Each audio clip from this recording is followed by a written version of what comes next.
Jack and Jill here. Good day. Welcome to the Jack and Jill Show, entertaining real estate investment advice. I'm Jack Butella. And I'm Jill DeWitt, broadcasting. We are back down here in sunny Southern California. Today, Jill and I talk about why time off is so important.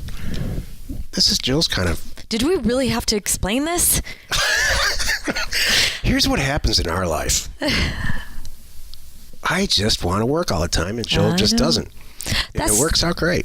I'm not saying you're lazy. You work just as hard as I do, but you really, I don't know if that's true. Rightfully so, push us to slow down and take time off. Thank you. I appreciate it, and it's needed. And I honestly can't wait to hear what you're going to say about it. Well, it is needed, and so I like this. So I do have a lot to say about this. Before we get into it, though, let's take a question posted by one of our members on the JackJill.com online community. It's free. Chuck asks, using Jack's suggestion in the free ebook, I posted on Craigslist looking for sellers. I received a reply from an owner of 6 acres of land in a lakeside community in Texas. He needs to sell to make payroll for his employees, and the fuse may be too short since there's an unknown factor of how much creek, which is on the property, actually affects the usability. Okay. So it's seasonal, I think. Right. Might flood or something. It swells, yeah. The owner states that only impacts 4 of the 6 acres. That's kind of a lot. Oh my gosh. It only impacts 4 of the 6 acres. That's more than half. Oh my gosh. But I can't know that to be accurate until someone gets eyes on the property. I've done quite a lot of research and data analysis and feel that I have a pretty good idea of the value there. Assuming that he still wants to sell, how should I best approach this deal? It's my first land deal, although I have wholesaled several houses and I'm very familiar with how things work. Thank you. Cool, Chuck. What's the number one attribute that makes property swell in price, skyrocket in price? Proximity to water. Mm-hmm. So I understand that this person might be new. I actually know for a fact they're not in our group, which is good. If the prices are right, I would run to the bank and close this deal. What do you do with the 4 acres you can't use? You know how you buy property on the side of the mountain and sell it to a mountain climber? Mm-hmm. That's this. Right. People love boats. Let them swell. Hopefully it's a mound in the middle. Maybe people want a floating house. Maybe. Like in When Harry Met Sally. That reminds me of that Oregon one. I had one just like this. Or Sleepless in Seattle or whatever it was. Uh-huh. This is an attribute that, I Texas think if you advertise it, said, we bought this property for X, we're selling it for Y. We don't know anything about it, but the seller says that it's a 6-acre property in the summertime and a 2-acre property in the wintertime. I will bet. Oh my gosh. I would bet you $1 that property will not be. It will be sold in a week. Do you know what just happened? You just sounded like me. Why? You just gave it a positive spin. I don't think this is bad. I think that's hilarious. The way you just said that is how I would have worded that, and I was shocked to hear that come out of your mouth. That is awesome. Who can tell their friends that they just caught a fish on their own land? Very proud of you, Jack. No one. Sitting at the kitchen table. I leaned out the window and caught a fish. It's a perfect, Maybe it's a houseboat property. Because it's springtime and it's raining. Maybe it's ready to be, this guy just described what a marina is on the ocean. A marina is like this at night. Oh, that's funny. A lot of marinas, you can only get out of them at a certain time because of tides and stuff. This is an attribute, not a problem. This is really not, you're right. Because, let's be honest.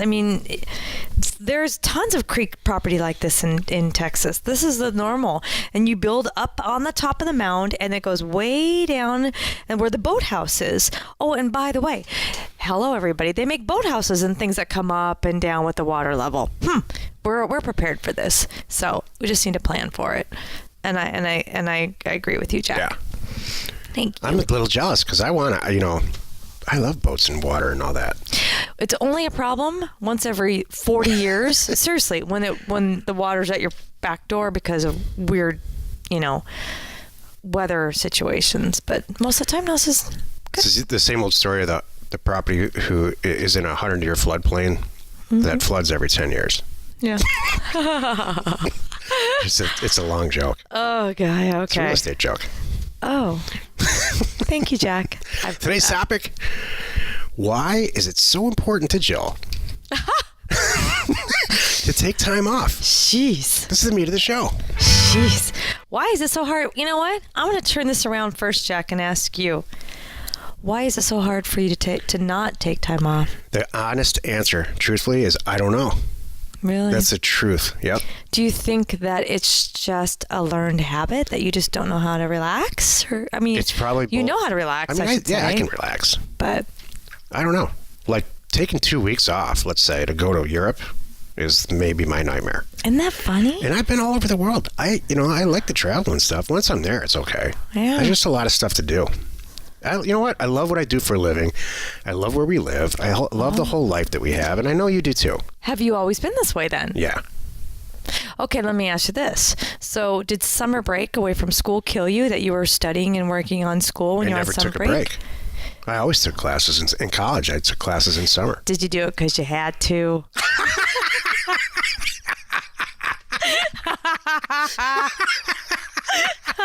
I'm sorry.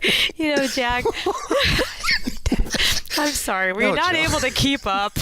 I wasn't taking calculus twice. No, if that's what you mean. No, Well, young man, you're going to be doing this through the summer too, aren't you?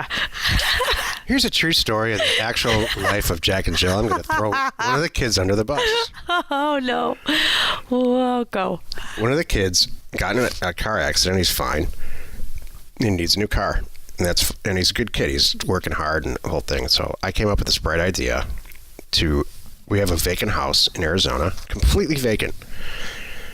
Let the kid live there, go to school, the whole thing, it's just reset him up, kind of reset. And Jill's answer was, are you kidding me?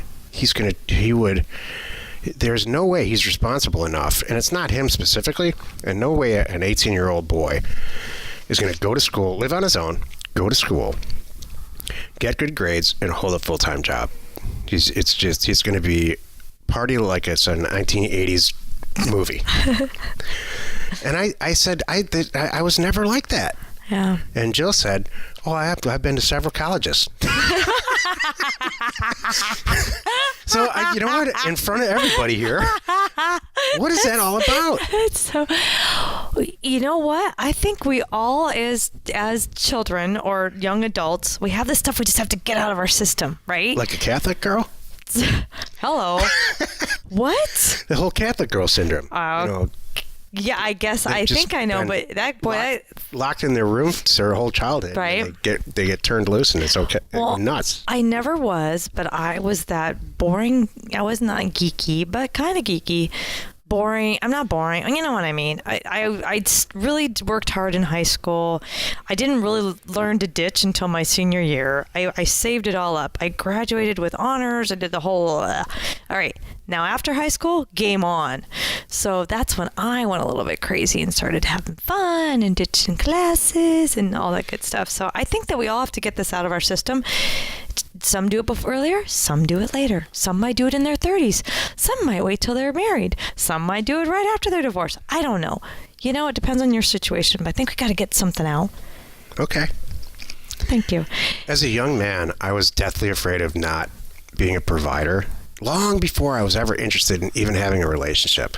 I just wanted to make a bunch of dough and have a good career. And then the rest of your life is easy. At our age now, screwing off is one of my favorite things to do. Yeah, and you're good at it. I know. Yeah. I don't need to do it in Europe. I can do it right around the corner. That's very true. And I don't need to do it for 2 weeks straight in Paris or something like that. So. Okay, well, let me run this by you because I want to talk about I made a couple notes here and why I think this is important. And as I say this, Jack, you're in a different situation.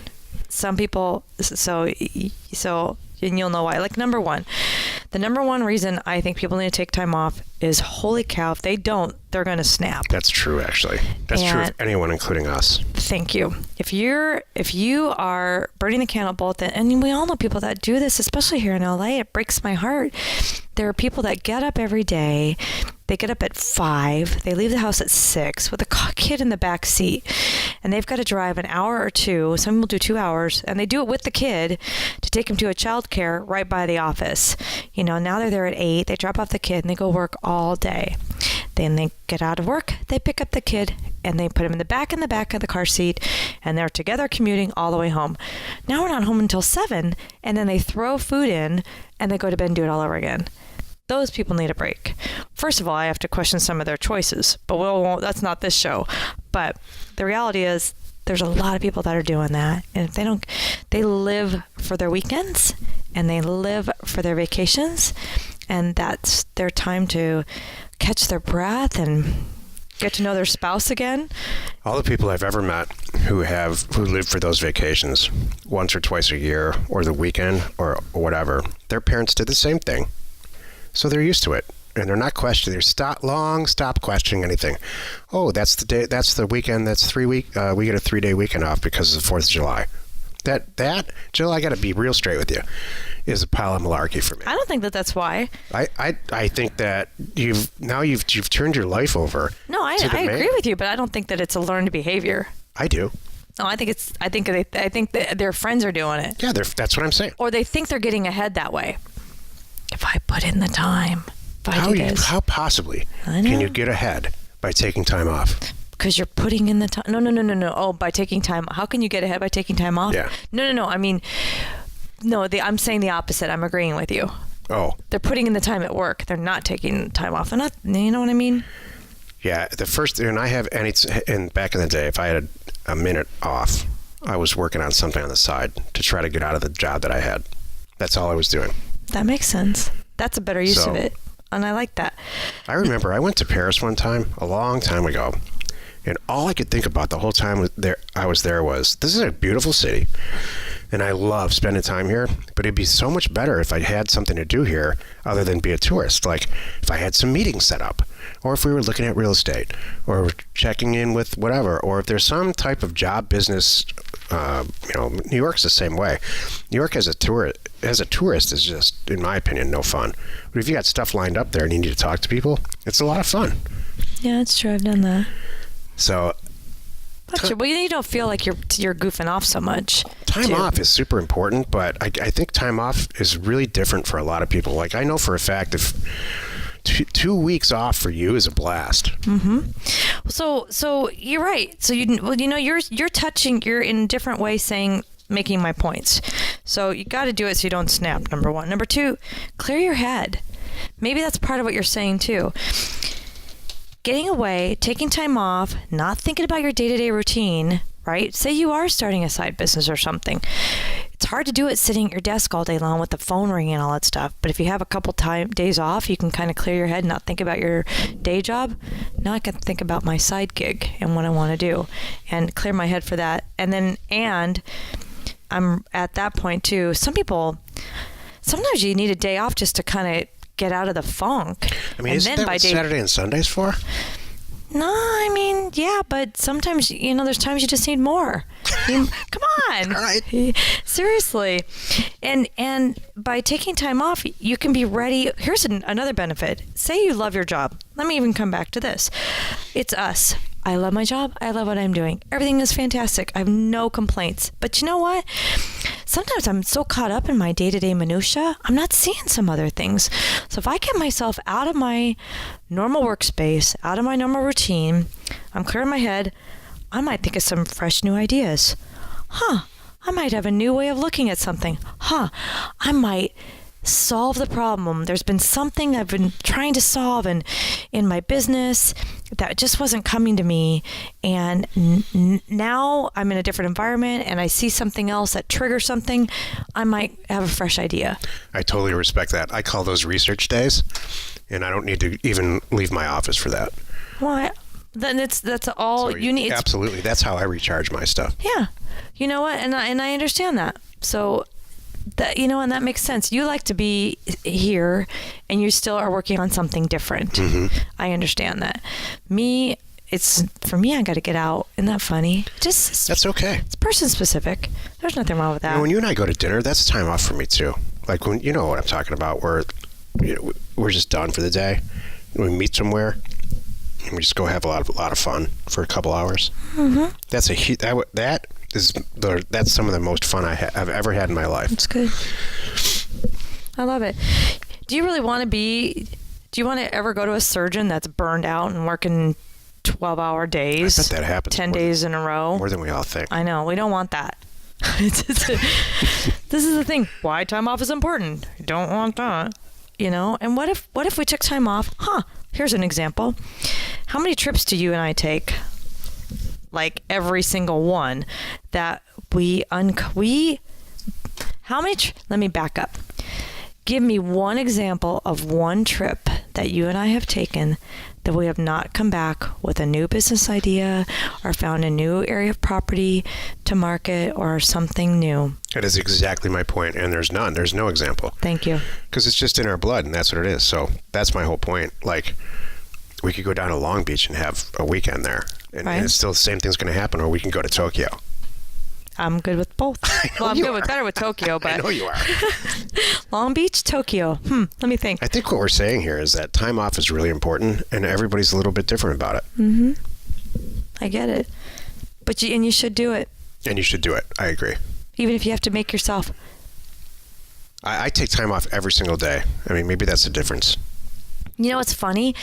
You know what? You just touched on something. That's interesting. That I know that about you because I come into your office sometimes and you're not working on, whatever, but you're still working and mentally, you know what I mean? You're taking a little break.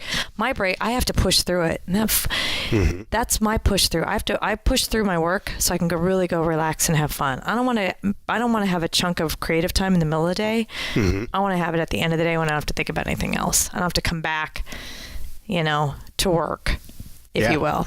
Well, I think we do. We do Interesting. Both of those. So maybe that's why too. I'm a little more of sometimes I'm a save it up person. Man, I'm going to kill it this week and save it up. A lot of it is because your job description is so different than mine. You're talking to people that work for us or talking to customers or all kinds of stuff all day. Yeah. I'm not at all. No. I have one or two phone calls, complete phone calls, and I look at a bunch of reports, and then other than that, I'm working on content. Mm-hmm. So they're different job descriptions entirely. So I understand. Boy, anybody who's in customer service in any capacity or HR. Oh, it's tiring. That's just a fall into bed at night with your clothes on. Position. I remember having jobs where that was it, like all day long. And I would come home and I would just say, please, no one talk to me. Like I'm all talked out. Me? Can you imagine me? I would rather. I can't. Thank you.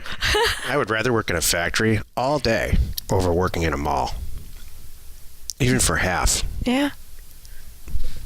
I don't know. I would. Okay. Hands down. I know. Join us tomorrow where we discuss working with your life partner. Oh, and why that ties into why time off is important. And we answer your question. Should you have one, post it on the JackJill.com online community. You are not alone in your real estate ambition. That's wow. I learned a few things there. It's interesting. What did you learn? Well, we really did kind of this is the first time we've done a show in a while where we're learning new stuff about it. Yeah, I had a little revelation. I'm like, that's why you take little breaks midday, and then that's your way of doing it. At me, I save it up, and then and it was funny because I look at you like, come on, why aren't you working? And then for me, you're like, why are you goofing off so long? I'm like, dude, because I killed it over here. Yeah. I just did it differently. That's all. Mm-hmm. That's why we live by a marina, so we can take the boat out whenever we want, which I do frequently. Right. That's the time off right there. But I don't take it for 5 hours. I take it for, a half hour. See, that's the thing. That's what you do. I'd rather work and take it for 5 hours. Mm-hmm. That's the difference. So that's what I learned. Very interesting. If you enjoyed that, please share the fun by subscribing on iTunes or wherever you're listening. And while you're at it, please rate us there. We are Jack and Jill. Information and inspiration to buy undervalued property.